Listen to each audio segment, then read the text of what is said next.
So I'm going to jump into a little bit of the rationale before we talk about the actual courses. Okay.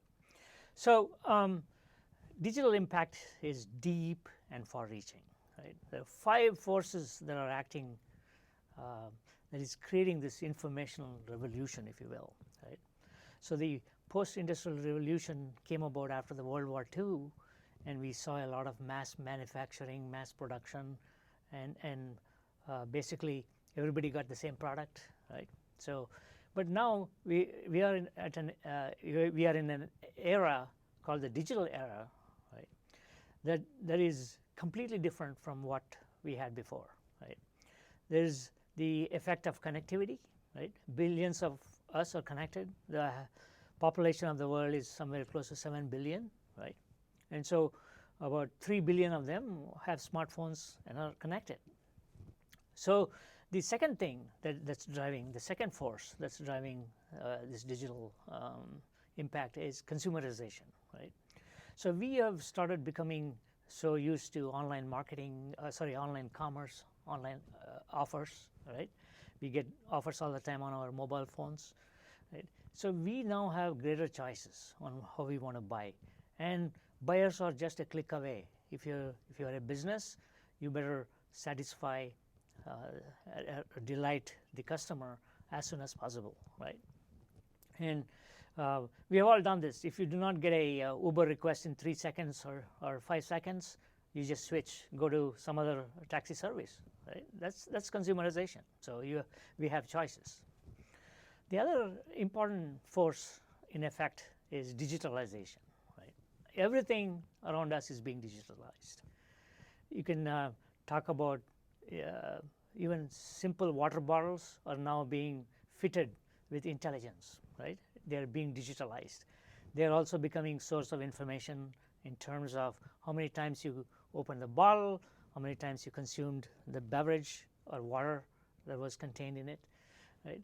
And how many times you put them in the refrigerator, and how many times you took them out, right? So all kinds of intelligence can be built into even a simple thing like a product, a bottle, right? So everything around us is being digitalized. And then on the other extreme, you talk about Tesla, for example, right?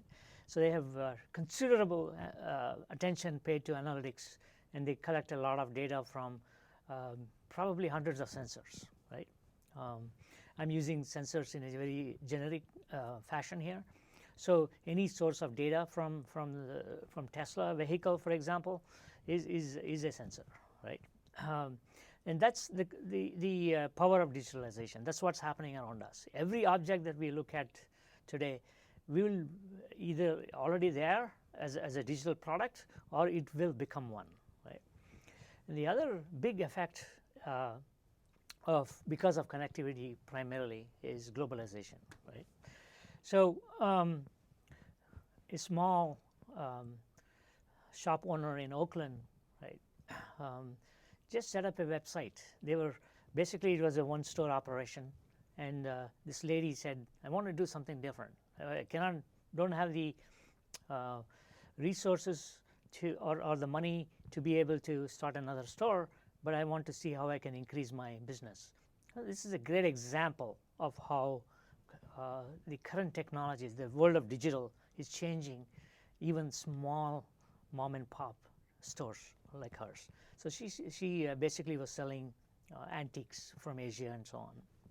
She will go and source them every year, bring them into their store, and she hopes to draw in people who are walking by on the street, right, in Oakland. So the globalization effect that I'm trying to refer to here is she launched a website in a few days, and within hours you could set up a website today, right? It's very easy to do. You have resources like Wix.com, Weebly, right? That allow you to build your own website instantly, right? And so whenever you go online, you're instantly global. That's the world that we live in.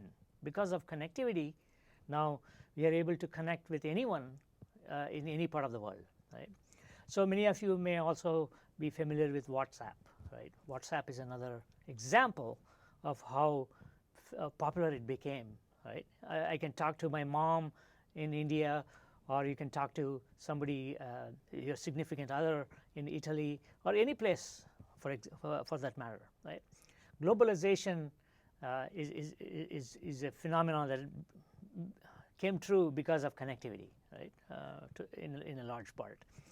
So information obviously is now global. So if you are a manufacturer of consumer goods, for example, then the product that you release in the US or any part of the world is instantly visible to everyone around the world, right? We know exactly what's going on. That's the power of globalization, right? And then the last force, the most important one, actually is miniaturization, right? What is miniaturization? This is making all things small, right? So we talk about today we talk about the power of a mainframe computer on a laptop, on a simple laptop like this, right? So remember, in 92 or 93, we were talking about megabytes of memory in a computer and in a laptop, right? So today we are talking about terabytes of memory on a laptop, so which gives you a lot of power to process a lot of things, and that happened because of miniaturization. The semiconductor technology, every 18 years you're able to pack more transistors, as it's called, right, into a computer chip that increases the power of computing, right? So you're able to do a lot more with a lot less, right?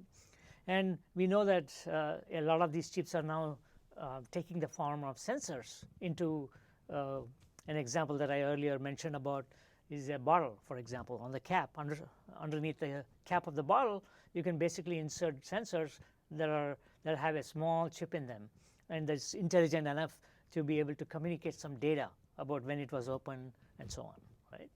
So these 5 forces are creating a tremendous impact, right?